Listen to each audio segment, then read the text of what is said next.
preaching politics from the pulpit. Before 1954, election day sermons were a normal part of church life. They happened every time there was a presidential election or a major election. The pastor would prepare himself, and he would get up there and he would talk about the issues and the candidates. And he would speak very clearly. This candidate believes these things and says he's going to do these things, and this is how they line up with the Bible or they don't. And when he was all said and done, he says, I think we should vote for this guy because he's representing our values. It was an everyday occurrence because we had freedom of religion. It was the fundamental principle that this country was built on. In 1954, though, what happened? Democratic Senator Lyndon Johnson, later to become president, slipped this in under the dark. Most people don't even know it existed.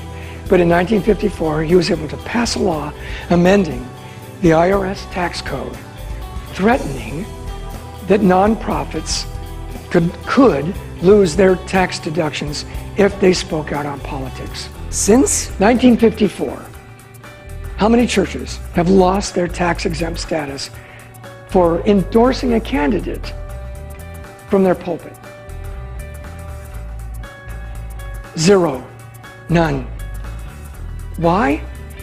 Because they know it's unconstitutional. The IRS won't even challenge it because they are pretty certain that depending upon the makeup of the court, they would lose.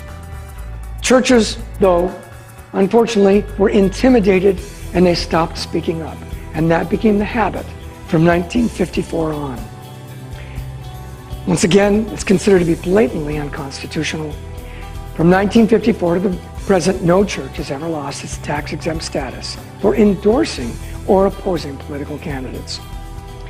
Biblical preaching is always about morals. We are preaching morality. This is what God says is right, and this is what God says is wrong.